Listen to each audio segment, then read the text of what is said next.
Hello everyone, कैसे हैं मेरे प्यारे दोस्तों। उम्मीद है आप लोग अच्छे होंगे और आपकी तैयारी बेहतर तरीके से चल रही होगी।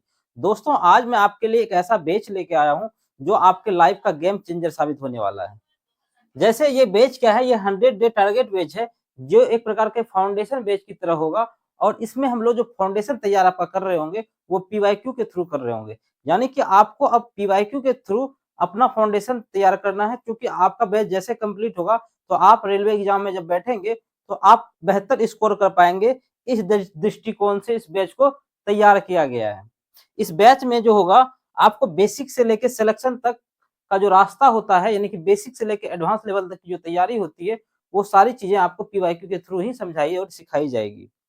और ये मैथ का एक कंप्लीट स्ट्रेटजी भी होगा। और हम लोग ये भी जानने की कोशिश करेंगे कि क्यों किसी कारण से किसी का सिलेक्शन नहीं हो पाता और अपने तैयारी के दौरान आपको किन किन बातों का ध्यान रखना चाहिए जिससे कि आपकी सफलता सुनिश्चित हो सके। पहली बात, ये बैच जो होगा ये कंप्लीटली फ्री बैच होगा और यूट्यूब पे आपको मिलेगा। लेकिन ये किसी भी पेड कोर्स से कम नहीं होगा। यानी कि अगर आप देखेंगे तो इसमें आपको हर एक चीज उसी तरीके से दी जाएगी जैसे एक पेड कोर्स में मिलता है। इस बैच का चाहता तो मैं इसको पेड लाकर 100-200 रुपए इसकी फी रखकर आपसे पैसे ले सकता था, लेकिन हमारा मानना है कि अभी मैं शुरुआत कर रहा हूं तो आपको फ्री ऑफ कॉस्ट जितनी सारी सारी चीजें हैं वो आपको मैं दे सकूं, ताकि आप कम समय में बेहतर रिजल्ट निकाल सकें। इस बैच को स्टार्ट करने के पीछे कई सारी मुद्दा है और कई सारी बातें हैं जो मैं आपको धीरे धीरे स्लाइड के माध्यम से बताऊंगा। और ये भी सारी चीजें सीखेंगे कि सिलेक्शन जो है वो किस तरीके से होता है। तो चलिए हम लोग पहले स्लाइड पे चलते हैं, तो इसमें देखते हैं क्या लिखा हुआ है। पहला स्लाइड कहता है कि आपके सिलेक्शन ना होने की सबसे बड़ी वजह क्या है। क्यों किसी स्टूडेंट का सिलेक्शन नहीं होता और किसी का सिलेक्शन हो जाता है, जबकि दोनों का सेम आईक्यू लेवल होता है। तो इसके लिए सबसे बड़ी बात क्या है कि आपकी सही स्ट्रेटजी का अभाव होता है। आप देखते होंगे अपने आसपास या आप अपने अंदर खुद भी देखते होंगे कि आप कुछ दिनों पर स्ट्रेटजी अपनी चेंज करते रहते हैं। आज देखा तो मन किया कि आज से मैं डेली 3 घंटे मैथ्स पढ़ूंगा, लेकिन 7 से 8 दिन के बाद जब देखते हैं तो वो लड़का क्या कर रहा होता है, कुछ और कर रहा होता है। किसी टीचर्स की वीडियो आ गई तो उसको निपटाने में लगा है, फिर किसी और टीचर की आई, यानी कि वो टीचर को भी स्विच करते रहता है।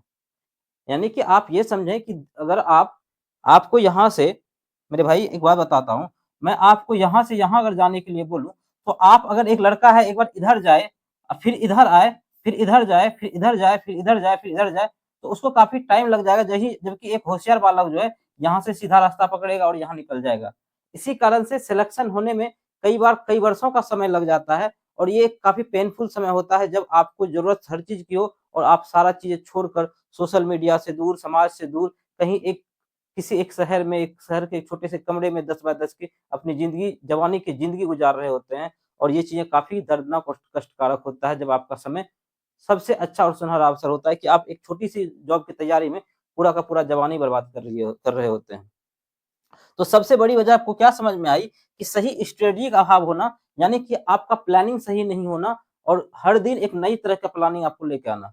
आप देखते होंगे आज के दौर में सोशल मीडिया का इतना डिस्ट्रैक्शन है कि आप ये देखते होंगे कि आज अगर नोटिफिकेशन आया तो हर टीचर अलग अलग टाइप की स्ट्रेटजी वीडियो बना रहा होता है, जिसमें कि आपको कोई बताएगा 10 दिन में कैसे एग्जाम कवर करें, सिलेबस कंप्लीट करें, कैसे सिलेक्शन लें। कोई बताएगा 3 दिन पहले सिलेक्शन कैसे लें, कोई बताएगा 20 दिन पहले सिलेक्शन कैसे लें। रियलिटी ये है कि इन वीडियो से किसी का कोई फायदा आज तक नहीं हुआ है। सच्चाई ये है मेरे भाई कि उस वीडियो से किसी का कोई सच्चाई ये है कि उससे किसी का कोई सिलेक्शन नहीं हुआ। बस बात ये है कि उनको व्यूज मिल जाता है, बच्चे को तसल्ली मिल जाती है। इसके अलावा दैट्स इट, इसके अलावा उसका कोई वैल्यू नहीं है। ठीक है। तो दूसरी बात हम बात करते हैं रैंडम कुछ भी पढ़ाई करना। बात वही हुई कि रैंडम आज मन हो गया 4 घंटा मैथ पढ़ेंगे, कल अगले दिन मैथ नहीं पढ़ेंगे। अगले दिन मन होगा तो पूरा का पूरा किसी का प्लेलिस्ट निपटाने की कोशिश करेंगे, फिर सारा चीजें भूल जाएंगे, ना ही प्रॉपर नोट्स बनाएंगे, ना ही सही ढंग से थ्योरी रिवीजन करेंगे, ना ही प्रॉपर मॉक टेस्ट लगाएंगे। और लगेगा कि अच्छा इस बार नहीं हुआ तो अगली बार फिर से देंगे। सब्जेक्ट को उसके महत्व के अनुसार महत्व न देना। मैंने ऐसे देखा है कि कई लोग ऐसे हैं कि जिनको जो चीज पढ़ने में मजा आता है वो पढ़ते चले जाते हैं। किसी को करंट अफेयर्स अच्छा लगता है, वो दिन भर करंट अफेयर्स पढ़ रहा है, जबकि रियलिटी ये है कि उससे 7 से 8 क्वेश्चन आने हैं। रेलवे एग्जाम में अगर 25-30 क्वेश्चन साइंस या जीएस से पूछे जाते हैं, उसमें 7 से 8 क्वेश्चन पूछे जाते हैं करंट अफेयर्स के। अगर कोई बच्चा डेली 4 घंटे पढ़े और कोई बच्चा 1 घंटा भी डेली पढ़ रहा है, तो रियलिटी ये है कि जो 4 घंटा पढ़ रहा है उसके मार्क्स कम आ सकते हैं करंट अफेयर्स में, जबकि जो 1 घंटा पढ़ता है उससे ज्यादा आउटपुट लेके आ सकता है। तो रियलिटी ये है कि आपको इस बात का भी ध्यान देने की आवश्यकता है कि आपको पढ़ना कितना है और छोड़ना कितना है। आपको अपनी स्ट्रेटजी बहुत प्लानिंग बहुत सोच समझ के करनी है मेरे भाई। नहीं तो आप भी इसी दौर में फँसे रहेंगे, एक बार ऊपर जाएँगे, एक बार नीचे जाएँगे, जबकि रास्ता क्या था? बहुत आसान था, बहुत सीधा रास्ता था। उसके बाद अगर हम बात करें फंडामेंटल्स का क्लियर ना होना, कुछ मैं ऐसे भी स्टूडेंट्स को देखता हूँ, जानता हूँ, जिसका फंडामेंटल्स क्लियर नहीं है, लेकिन वो इस तरीके पे पीछे भागे हुए हैं, उनको लगता है कि कोई ऐसा ट्रिक बता दे कि 6 को 5 से गुना करेंगे, 2 से डिवाइड करेंगे, आंसर आ जाएगा। वो इस बारे में जानने की ज़रा-सा भी इच्छुक नहीं है कि ऐसा क्यों होता है, ठीक है?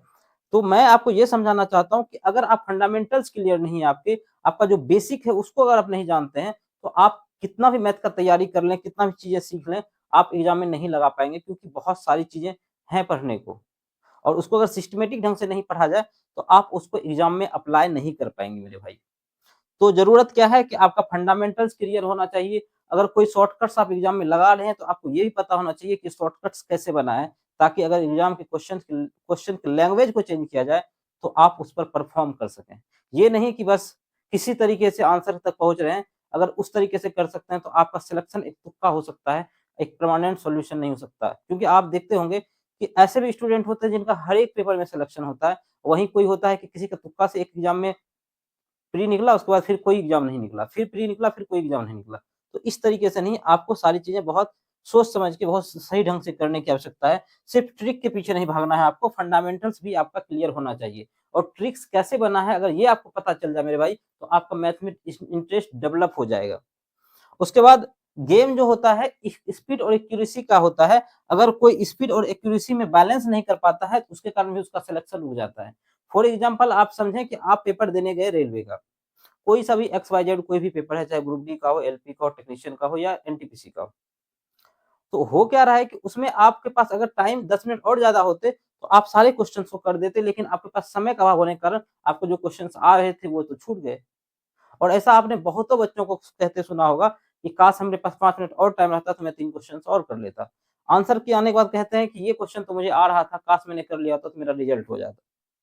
तो इसके पीछे का रीज़न क्या है? इसके पीछे का साफ रीज़न है कि आपकी स्पीड या तो स्लो है या तो आप एक्यूरेसी पे काम नहीं कर पा रहे हैं। आपको दोनों चीज़ को बैलेंस करना बहुत ज़रूरी है कि आपको पता होना चाहिए कि किस तरीके से हमको पेपर अटेम्प्ट करना है, किस क्वेश्चन्स को छोड़ना है, किस क्वेश्चन्स को यूनिट डिजिट से करना है और कब यूनिट डिजिट से करना है, कब डिजिटल सम से करना है। ऐसा तो नहीं कि आप पहला क्वेश्चन उठाए और सारे क्वेश्चन्स को डिजिटल सम से कर रहे हैं या पहला क्वेश्चन उठाए आप यूनिट डिजिट से कर रहे हैं, तो वो भी एक ब्लंडर है।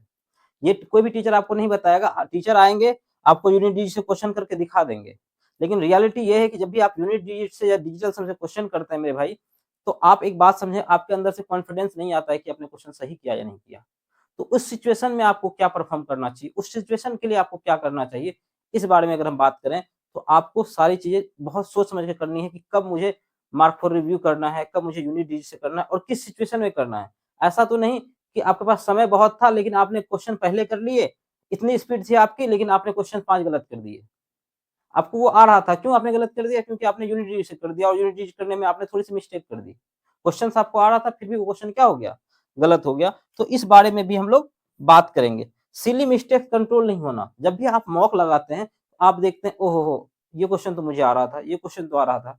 काश ये सारे क्वेश्चन सही होते तो मेरे 5 नंबर और बढ़ जाते। तो इसको कैसे कंट्रोल किया जाए? सिली मिस्टेक को कैसे कंट्रोल किया जाए? उस पे हम बात करेंगे। और बात होगा किस पे? क्वेश्चन्स सिलेक्शन गलत होना। आप जो पढ़ाई कर रहे हैं, उसका क्वेश्चन का जो सिलेक्शन है आपका, वो गलत है। आज के डेट में बहुत सारे ऐसे टीचर्स हैं जो इन्फ्लुएंसर भी हैं।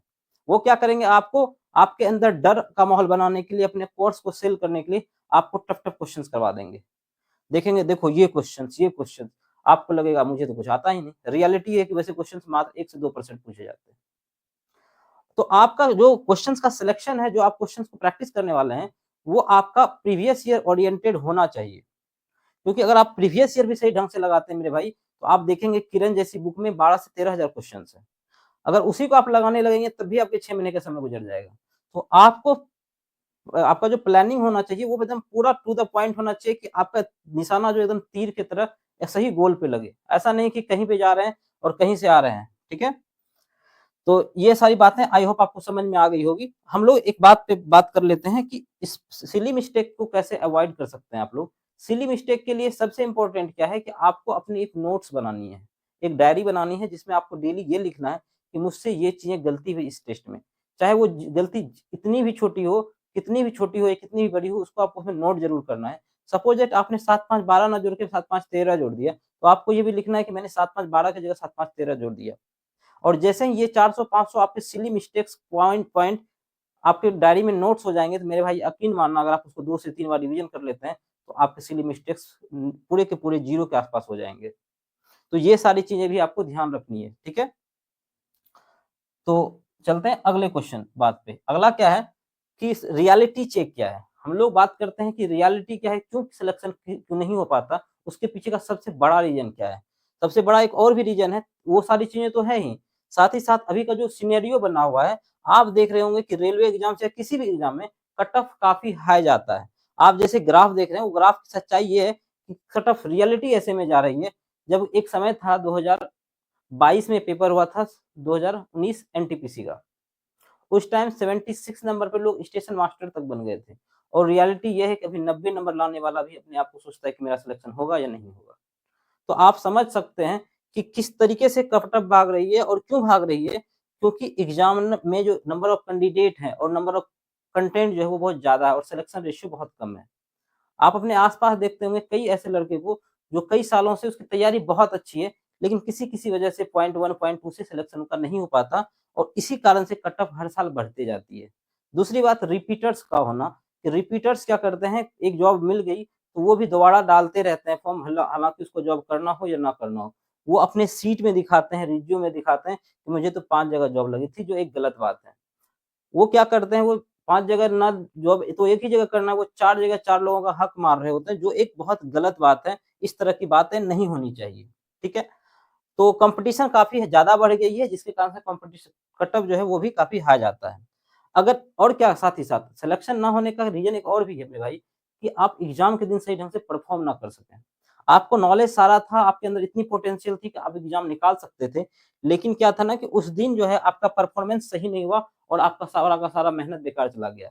आप सपोज़ दैट ऐसा समझ सकते हैं, जब कोई खिलाड़ी क्रिकेट का मैदान में खेल रहा होता है, जैसे विराट कोहली है, किसी दिन अगर वो 0 पे आउट हो जाए तो उसका साल का मेहनत बर्बाद नहीं होता, उसको अगले मैच में मौका मिल जाता है। लेकिन जो रियलिटी अपने हमारे एग्ज़ाम की है, अगर आपका एक दिन खराब हुआ, आप किसी कारण से उस दिन परफ़ॉर्म सही ढंग से नहीं कर सके, तो आपकी वर्षों की मेहनत बर्बाद हो जाती है। आपको फिर से प्री देना होता है, फिर से सीबीटी 2 देना होता है, फिर से जाके आपको जॉब मिल पाता है।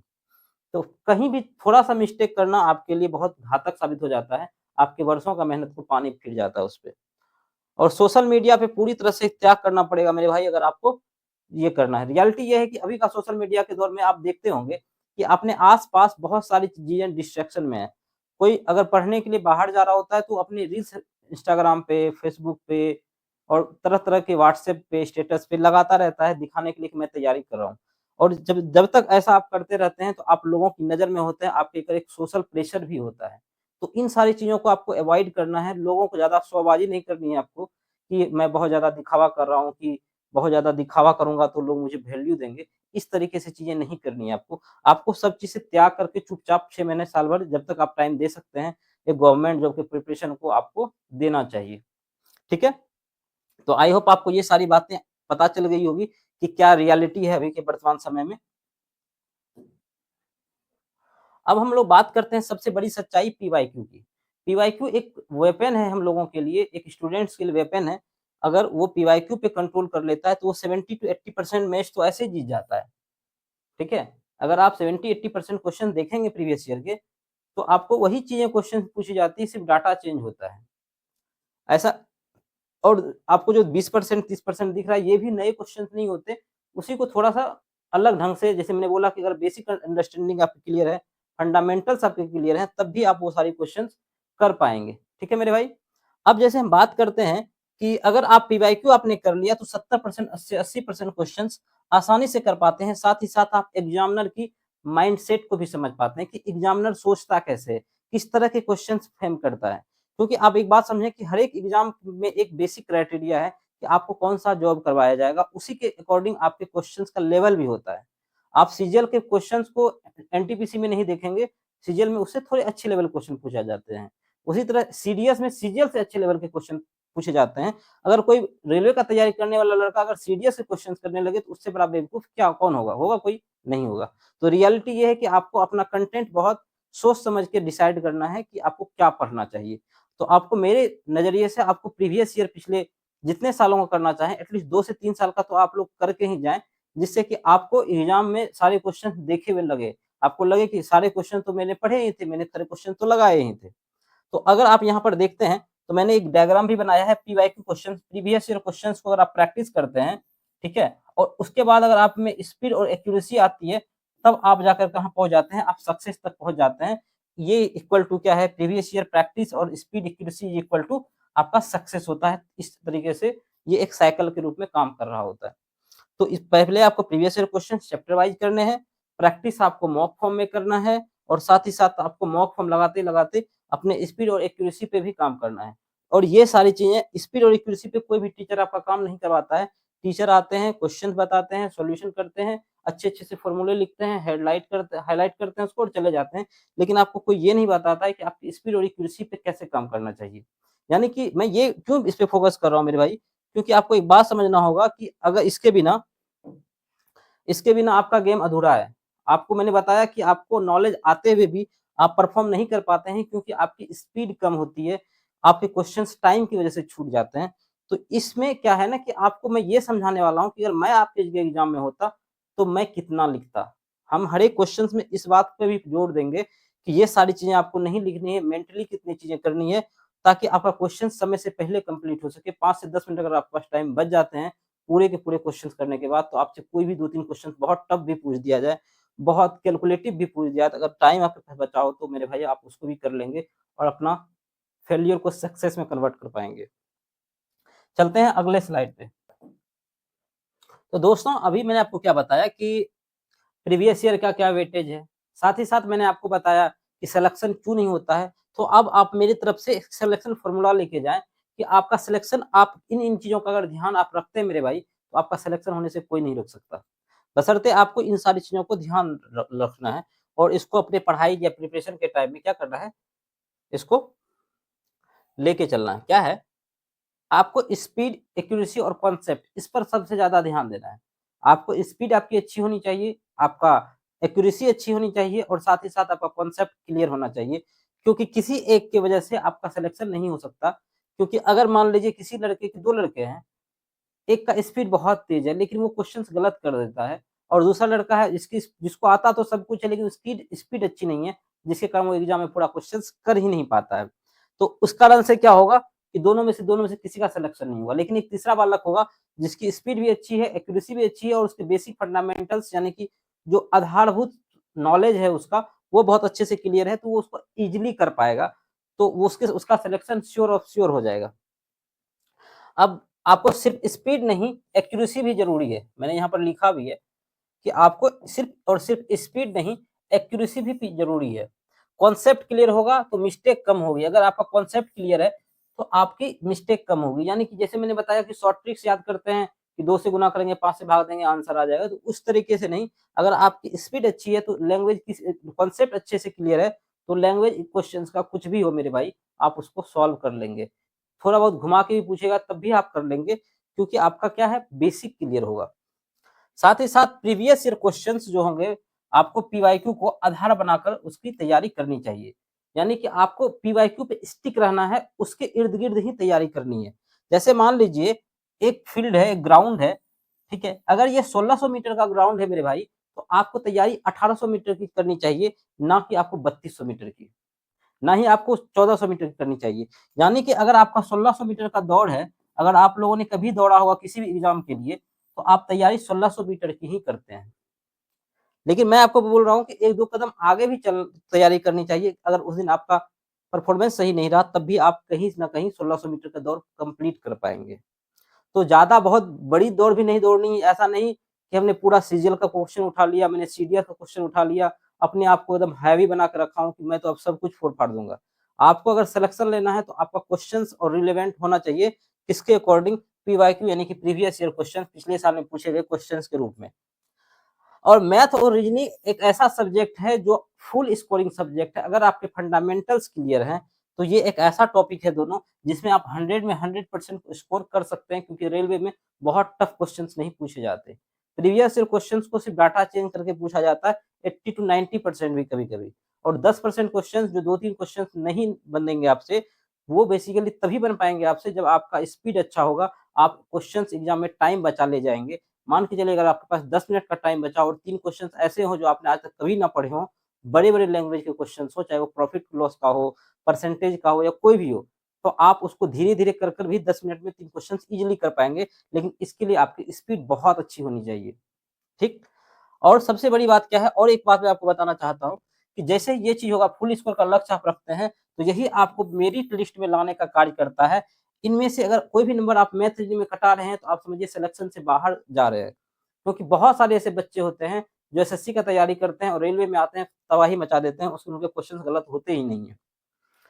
ठीक है? तो आपको नंबर मैथ और रीजनिंग में नहीं कटने देना है एक भी, क्योंकि यही आपका डिसाइडिंग फैक्टर होगा, क्योंकि अगर आपने ढंग से तैयारी की मैथ रीजनिंग का तो आपका एक भी नंबर नहीं कटेगा और आपको पता होगा, मैं आपको बताया था कि कट ऑफ बहुत ज़्यादा हाई जाती है। अब मान के चलिए अगर 90 से 95 कट ऑफ जा रहा है एनटीपीसी का, ठीक है मेरे भाई? किसमें? 120 में से। तो 70 नंबर के मैथ रीजनिंग आ रहे हैं और आपको 25 कम से कम 20 से 25 क्वेश्चन क्या करना पड़ेगा तब जाके आप 90 तक जा पा रहे हैं। और जीएस एक ऐसा सब्जेक्ट है, आप उसमें कितना भी पढ़ लें, आपके कुछ न कुछ क्वेश्चंस रह ही जाएँगे। हालाँकि साइंस ऐसा है, अगर आपने सही ढंग से साइंस पढ़ा है, तो आपका कुछ क्वेश्चन उसमें गलत होने की संभावना थोड़ा कम होती है क्योंकि वो लिमिटेड है। लेकिन जीएस की अगर बात करते हैं, उसमें कोर सब्जेक्ट ही 4 होते हैं, उसके साथ-साथ करंट अफेयर्स भी पूछा जाता है, जिसके कारण वो बहुत वास्ट हो जाता है। तो आप मैथ, रीजनिंग और साइंस पे अगर फोकस करते हैं, तो रेलवे का गेम तो ऐसे ही आप जीत चुके हैं, क्योंकि रेलवे ग्रुप डी में तो सिर्फ और सिर्फ साइंस ही पूछा जाता है। और करंट अफेयर्स पूछे जाते हैं, ठीक है? आपको एक चीज़ और ध्यान रखनी है, अगला पॉइंट नेगेटिव मार्किंग को सख्त परहेज़ करना, तुक्का मारने की आदत को छोड़ना पड़ेगा। लेकिन ये 100% बात सही नहीं है। आप ब्लाइंड तुक्का ना मारें, लेकिन आप गेस वाला तुक्का ज़रूर लगा के आएँगे एग्ज़ाम में। अगर आपके ऑप्शंस 2 ऑप्शन कैंसल हो जा रहे हैं, अगर 4 ऑप्शंस दिया गया है, उसमें से 2 ऑप्शंस आप कैंसल कर पा रहे हैं मेरे भाई, तो आपको वो क्वेश्चन्स अटेम्प्ट करना है क्योंकि 50-50 में अगर आपको क्वेश्चन वो सही होता है, तो आपको प्रॉफिट होने का संभावना ज़्यादा है। प्रैक्टिकली अगर आप सोचें तो प्रोबेबिलिटी जो है आपका 1/2 सही होने की है, तो आप उसको ज़रूर अटेम्प्ट करेंगे। हमेशा मैं कहता हूँ आपको एडुकेटेड गैस मारना है, यानी कि सोच समझ के अगर गैस कर पाते हैं तो ठीक है। ब्लाइंड तुक्का नहीं मारना है जिसके बारे में आपको बिल्कुल भी जानकारी नहीं हो। चाहे वो मैथ का हो, रीजनिंग का हो, जीएस का हो या किसी का भी हो, ब्लाइंड तुक्का आप नहीं मारेंगे। अगर आप मान के चलिए 70 में से 25 क्वेश्चन्स आप करते हैं तब जाके आप इतना पहुँच पाते हैं। अगर कोई लड़का यहाँ सोचेगा हम 4-5 क्वेश्चन छोड़ दें और इसमें से इसमें ऐड कर दें 30 क्वेश्चन, तो ये एक नामुमकिन बात होती है। अगर एक एग्ज़ाम में इसका 30 जीएस सही हो भी गया, तो ज़रूरी नहीं कि उसके अगले एग्ज़ाम में जीएस 30 सही हो जाए। तो अगर किसी का मैथ अच्छा है तो वो हर एग्ज़ाम में फोड़ देगा, क्योंकि मैथ्स अगर वो 100% कर पा रहा है तो वो चीज़ें आसानी से कर लेगा। मॉक टेस्ट और टाइम मैनेजमेंट, हफ्ते में कम से कम 3 ऑनलाइन टेस्ट आपको लगाने हैं और ये तब लगाना है जब आपका सिलेबस एटलीस्ट 50% कवर हो गया हो। अगर आपने मैथ्स 50 से 60% कवर कर लिया है, तो आपको मॉक टेस्ट डेली लगाते रहना है और क्यों लगाना है इसके बारे में भी बात मैं आपको बताता हूँ। जैसे एक बात समझें कि जब आप मॉक लगाते हैं, तो एक साथ आप कई सारे चैप्टर्स यानी कि मान के चलते हैं 15 से 20 चैप्टर जो भी हैं, ठीक है? आप उसको डेली रिवाइज़ कर पाते हैं। यानी कि उसके क्वेश्चंस किस तरह से पूछे जाते हैं, वो आपकी नज़रों के सामने से गुज़र रहा होता है अगर आप क्या लगाते हैं, मॉक लगाते हैं। और मॉक मॉक कब लगाना है आपको, जब आपका 60% कंप्लीट सिलेबस हो गया, यानी कि 25 में से आप 25 का अगर हम 60% निकालेंगे तो कितना होगा? 15 क्वेश्चन, नहीं 25 में से 15-16 क्वेश्चन आप कर रहे हैं, तो आपको मॉक टेस्ट पैरेलली अपना काम जारी रखना चाहिए, ताकि आपका रिवीजन होता रहे। और हफ्ते में कम से कम 3 ऑनलाइन मॉक टेस्ट आप दें, ताकि आपको एग्ज़ाम हॉल में समय की कमी का महसूस ना हो। तो ये चीज़ प्रैक्टिस का चीज़ है, टाइम स्पीड जो आपका बढ़ेगा वो प्रैक्टिस से बढ़ेगा। साथ ही साथ मैं अपने बैच में भी आपको बताऊँगा कि आपको एग्ज़ाम हॉल में कितना लिखना चाहिए, जिससे कि आपका स्पीड और क्वेश्चन्स आप जल्दी कर पाएँ। तो नेक्स्ट स्लाइड, और यहाँ पर मैंने एक बात भी लिखी है, पाथ टू सक्सेस, सक्सेस का जो रास्ता है, if one consistently continue his work, अगर कोई अपना कार्य कंटिन्यू रखता है, लगातार रखता है कंसिस्टेंटली, तो वो क्या होगा, on his destiny he will always successful. अगर कोई भी इंसान अब कंसिस्टेंटली निरंतर जो है अपने काम या अपने डेस्टिनी के ऊपर काम करता है, तो वो हमेशा अपने लाइफ में सक्सेसफुल होता है। इस बात को आपको मेरे भाई ध्यान रखना है। ये एक टिप है मेरी तरफ से आपको कि आपको कंटिन्यू और कंसिस्टेंट रहना है अपने गोल के प्रति, अपने लक्ष्य के प्रति। अब है जो मैथ जो है क्यों डिसाइड सिलेक्शन होता है, जो तो मैंने आपको बताया ही क्योंकि मैथ एक ऐसा सब्जेक्ट है, मैथ और रीजनिंग, जिसमें आप 100% स्कोर कर सकते हैं अगर आपके फंडामेंटल्स और बेसिक और स्पीड अच्छी है तो। ठीक है? मैथ एक स्कोरिंग सब्जेक्ट है, ऐसा मैं नहीं, ऐसा बहुत सारे लोग आपको बताएँगे। एक क्वेश्चन गलत होना, आपका रैंक लॉस हो सकता है या फिर आप सिलेक्शन से भी बाहर हो सकते हैं। ठीक है? सिलेक्शन आउट भी हो सकता है अगर आप एक क्वेश्चन गलत करते हैं। Scoring maths safe for selection, अगर आप मैथ में स्कोर अच्छा करते हैं तो आपका सिलेक्शन निश्चित रूप से होगा। ठीक है? सिर्फ मैथ से ही सिलेक्शन नहीं होता, लेकिन मैथ सिलेक्शन के लिए ज़रूरी है। ठीक है? मैंने क्या बोला? सिर्फ मैथ से सिलेक्शन नहीं होता, लेकिन मैथ सिलेक्शन के लिए बहुत ज़रूरी है, क्योंकि अगर मैथ में आप मैथ क्वेश्चन सही से नहीं कर पाए, आप सिलेक्शन से बाहर हैं। तो मिनिमम क्राइटेरिया क्या है? मैथ रीजनिंग में आपके स्कोर अच्छे होने चाहिए औरों की तुलना में, तब जाके आप सिलेक्शन ले पाएँगे। अब हम लोग कोर्स की, अगर मैथ कोर्स की बात करें, तो मैं आपको इसमें ये सारी टॉपिक्स पढ़ाऊँगा और आप कहेंगे कि 100 दिन में 26 टॉपिक्स कैसे कवर होगा? तो मैं इसके बारे में मैं आपको बताना चाहता हूँ कि जैसे सिम्प्लिफिकेशन के क्वेश्चंस काफ़ी आसान होते हैं, जो कि छोटा-छोटा बच्चा भी कर सकता है, तो मैं उस तरह के क्वेश्चंस आपको नहीं करवाने वाला। तो यानी कि मैं आपको प्रीमियम क्वालिटी कंटेंट और सारी चीज़ें वैसी होगी, जिससे कि आप सीख पाएँगे, आपके अंदर वैल्यू एडिशन का काम ज़्यादा तेज़ी से होगा। हालाँकि अगर आपको कोई मैथ्स में डाउट आता है, तो उसके लिए हम आपको व्हाट्सएप और टेलीग्राम ग्रुप भी देंगे, जिसको मैं पर्सनली मॉनिटर कर रहा हूँ। उसमें अगर आपको कोई भी दिक्कत होगा, तो उसके जवाब मैं आपको दूँगा या कोई आपको एक्सपर्ट लड़के देंगे जो सिलेक्टेड हैं ऑलरेडी। ठीक है? आप टेलीग्राम और व्हाट्सएप ग्रुप हमारे नौकरी पाठशाला के, हाँ, अभी तक अगर आपने चैनल को सब्सक्राइब नहीं किया तो सब्सक्राइब ज़रूर कर लेना, क्योंकि आपको सारी वीडियोज़, क्लासेस इसी चैनल पर मिलेगी और टेलीग्राम और व्हाट्सएप पे भी आप जाकर नौकरी पाठशाला सर्च करके उसको जॉइन कर लेंगे, ताकि आपको आने वाले टाइम में सारी क्लास की नोटिफ़िकेशन मिलते रहे। और जो हम लोग टेलीग्राम ग्रुप बनाने वाले हैं दोस्तों, वो क्या होगा, जैसे कि आप किसी भी कोर्स पे टीचर्स का कोर्स देखते हैं, तो आप उसमें खोलते हैं, आपको पीडीएफ सेक्शन मिलता है। तो इसी तरीके से आपको इसमें चैप्टर वाइज़ पीडीएफ के सेक्शंस भी मिलेंगे, जिससे कि आपको एक जरा ये फ़ील ना हो कि आपने पैसे देकर कोर्स नहीं खरीदा है। मैंने क्या बोला, आपको पीडीएफ जो है फ़ोल्डर बना हुआ मिलेगा किसमें, टेलीग्राम के अंदर, जिसमें आप एनोटेशन यानी कि जो क्वेश्चंस में सॉल्यूशन लिखा गया है वो, और विदाउट सॉल्यूशन भी आपको पीडीएफ चैप्टर वाइज़ मिले रहेंगे। तो आप, इसलिए आप चैनल को ज़रूर सब्सक्राइब कर लें, अगर अभी तक चैनल को सब्सक्राइब नहीं किया है। और हम लोग अगर देखें, प्रीवियस ईयर में हम लोग इस क्वेश्चन, ये जो बैच होगा, इसमें हम लोग कवर किसको कर रहे होंगे मेरे भाई? हम लोग कवर कर रहे होंगे इन सारे एग्ज़ाम से क्वेश्चन्स को। अगर आप ठीक ढंग से अगर कैलकुलेट करेंगे भी, तो ये करीब 6 से 7 हज़ार के आस-पास क्वेश्चन होता है, और इसमें हम लोग ग्रुप डी का जो अभी ऑनगोइंग एग्ज़ाम चल रहा है, जो कि फरवरी के लास्ट तक खत्म हो जाएगा, तो आपका अगर उसका आंसर इस मंथ के लास्ट तक आ जाता है, तो हम उसको भी इसमें ऐड कर देंगे चैप्टर वाइज़, अगर ये कुछ छूट भी गया तो। यानी कि आपका जो सिलेबस या आपका जो कोर्स रहने वाला है, ये कंप्लीटली अपडेटेड होने वाला है, इसमें यानी कि कुछ भी मैं आपको छोड़ूँगा नहीं। जैसे आप देख रहे होंगे, आरआरबी, एनटीपीसी ग्रेजुएट सीबीटी 1 और सीबीटी 2 हुआ था। सीबीटी 1 48 शिफ्ट में हुआ था, 47 शिफ्ट में आई थिंक हुआ था, और 2 शिफ्ट क्या हुआ था, मेंस का यानी सीबीटी 2 का हुआ था। उसी तरीके से ग्रेजुएट लेवल का भी देखेंगे तो 56 शिफ्ट हुआ, 56 नहीं, इसमें 57 शिफ्ट हुआ था, 1 शिफ्ट क्या हुआ था, सीबीटी 2 हुआ था। आरपीएफ कांस्टेबल 2025 में पेपर हुआ था 36 शिफ्ट में, उसमें 1 शिफ्ट में 35 क्वेश्चन पूछे जाते हैं। आरपीएफ एसआई में भी 15 शिफ्ट में हुआ था, 1 शिफ्ट में 35 क्वेश्चन पूछे जाते हैं। इस तरीके से आप हर एक एग्जाम का देख सकते हैं, और ये सारी चीज़ें मैं अपने कोर्स में आपको करवा रहा हूँगा। आप कहेंगे इतनी सारी चीज़ें 100 दिन में नहीं हो सकती, तो मैं बताना चाहता हूँ निश्चित रूप से हम लोग कर सकते हैं। कैसे कर सकते हैं? यानी कि आप जब देखेंगे पेपर उठाकर किसी भी चैप्टर से क्वेश्चन देखेंगे, तो एक टाइप के 20-20 क्वेश्चन पूछे गए हैं। तो आप देखेंगे तो हमें 20 क्वेश्चन करवाने की आवश्यकता नहीं है। मैं आपको अगर 2 से 4 क्वेश्चन करवा दूँ, तो आप तो कर सकेंगे ना मेरे भाई। तो मैं आपको टाइप वाइज़, मैंने यहाँ लिखा भी है, सारी चीज़ें टॉपिक वाइज़ और चैप्टर वाइज़ आपको करवाई जाएगी, ताकि आपको दिक्कत ना हो, और हम हर एक टाइप में कम से कम 2 से 4 क्वेश्चन्स करेंगे। आपको 2-3 क्वेश्चन समझा दिया जाएगा, 1-2 क्वेश्चन्स आपके लिए छोड़ दिया जाएगा होमवर्क के रूप में। और ये जो क्लासेस है चलेगी, ये रिकॉर्डेड क्लास होगी, और ये मंडे टू सैटरडे सुबह 9 बजे मिलेगा आपको हमारे चैनल पे। यानी कि आपको रिकॉर्डेड फॉर्म में मिलेगा, आप उसको डेढ़ स्पीड, 2 स्पीड पर कर देख सकेंगे। जहाँ आपको असुविधा होगी, आप अपने हिसाब से उसको स्लो स्पीड करके देख पाएँगे।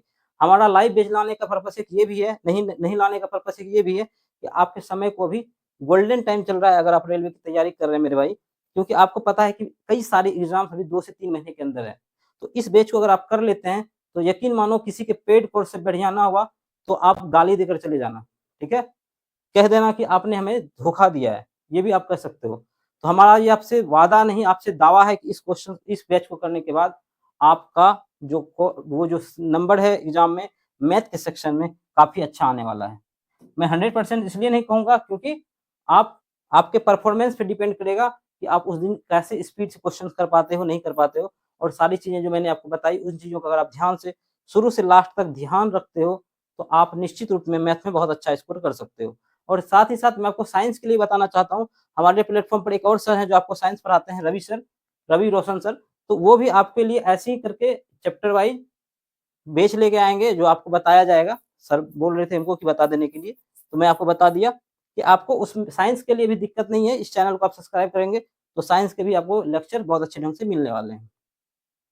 कोर्स कंप्लीट होगा तो स्टूडेंट्स का इसमें क्या बेनिफिट होने वाला है, आपकी स्पीड इंक्रीज़ हो जाएगी और टाइम मैनेजमेंट भी आपका सुधर जाएगा। आपकी एक्यूरेसी और सिली मिस्टेक्स कम होगी, मैं आपको ये बताऊँगा कि इस क्वेश्चन से बच्चे कहाँ गलती करते हैं। और आपका कॉन्सेप्ट क्लियर होगा, जो आप एप्लीकेशन है, जो आप अप्लाई करते हैं मेथड को, वो भी आपका स्मार्ट हो पाएगा, स्ट्रॉन्ग हो पाएगा। एग्ज़ाम स्ट्रेटजी क्लियर होगा, मतलब ऐसा स्ट्रेटजी मैं आपको बताऊँगा कि आपको कैसे टाइम मैनेजमेंट करना है, किस तरीके से क्वेश्चंस में कब आपको यूनिट डिजिट लगाना है और कब नहीं लगाना है। क्यों? क्योंकि अगर आप मैंने शुरुआत में ही बोला था, अगर आप शुरुआत से यूनिट डिजिट या डिजिटल सम लगा रहे हो तो वो एक ब्लंडर कर रहे हैं। वो सिचुएशन बेस्ड स्ट्रेटजी होती है, यानी कि अगर आप एग्ज़ाम में आपके पास समय कम बचा हो, तब जाकर आप यूनिट डिजिट से क्वेश्चन कर रहे होते हैं। ये नहीं कि जब मन हुआ, मुँह उठाए और शुरू हो गए। तो आपको वो सोचना होगा कि आप किस पॉइंट पर आकर अपने क्वेश्चंस को करने का तरीका चेंज करते हैं। आपने देखा होगा जैसे एक क्रिकेटर होता है, जब उसके पास ओवर ज़्यादा होता है तो वो आराम-आराम से खेलता है। लेकिन जब उसके पास नंबर ऑफ बॉल कम होता है, तो वो कोशिश करता है किसी तरीके से टारगेट तक पहुँचा जाए, छक्के-चौके मारा जाए, वो रिस्क लेता है। तो रिस्क आपको तब लेना है मेरे भाई, जब आपके पास एग्ज़ाम में कम समय हो, तब जाकर आपको यूनिट डिजिट या डिजिटल सम से क्वेश्चन को उड़ाने की कोशिश करनी है। और ये बात आपको पूरे यूट्यूब पे मैं देखता हूँ, कोई टीचर नहीं बताता। वो आके सिर्फ बता देते हैं, आप करके आते हैं, आपको पता चलता है कि 2 क्वेश्चन गलत हो गया और आप सिलेक्शन से बाहर हो गए। ठीक है? अब कॉन्फिडेंस हाई होगा करने के बाद और सिलेक्शन माइंडसेट आपका डेवलप होगा, अगर आप इस पूरे कोर्स को कंप्लीट करते हैं मेरे भाई। तो हम लोग अगले स्लाइड पे चलते हैं। अगले स्लाइड पे क्या है आपके लिए, तैयारी वही जो सिलेक्शन तक पहुँचा दे। ये एक ऐसी तैयारी होगी जो आपको कहाँ तक पहुँचाएगी, सिलेक्शन तक पहुँचाएगी। तो ये कोर्स शुरू से नहीं, क्या लिखा है, ये कोर्स शुरू से नहीं, शुरू से ही होगा बेसिकली। मैं ये कहने का मतलब ये था यहाँ पे, ये एक कोर्स शुरू नहीं है, ये एक ऐसे युग का आरंभ है जो आपके क्वेश्चंस को, आपके सिलेक्शन को आसान बनाने का एक रास्ता होगा। ठीक है? सिलेक्शन माइंडसेट से बना है ये जो कोर्स है, पूरा का पूरा एक सिलेक्शन माइंडसेट कि किस तरीके से आपका सिलेक्शन करवाया जाए, उसके अकॉर्डिंग इसको बनाया गया है। कॉन्सेप्ट, स्पीड, एक्यूरेसी और स्ट्रेटजी, ये सारी चीज़ें तो मैं आपको बताया हूँ, सब कुछ एक डायरेक्शन में आपका चलेगा। ठीक है? अगर सिलेक्शन प्रायोरिटी नहीं है, तो यही सही रास्ता स्टार्टिंग पॉइंट है। अगर आपका सिलेक्शन एक प्रायोरिटी है, आपकी प्राथमिकता है कि आपका सिलेक्शन होना चाहिए, तो ये एक स्टार्टिंग पॉइंट है आपके सिलेक्शन का। तो चैनल को अगर सब्सक्राइब नहीं किया तो मेरे भाई चैनल को ज़रूर सब्सक्राइब कर लेना, क्योंकि अगर मिस हुआ तो आपको वीडियोज़ हो सकता है फिर आप ढूँढ नहीं पाओगे। थैंक्स फॉर वॉचिंग, लाइक कीजिए, चैनल को सब्सक्राइब कीजिए और फर्स्ट क्लास बहुत जल्द आपके सामने आने वाली है। मिलते हैं अपने फर्स्ट क्लास में, तब तक धन्यवाद।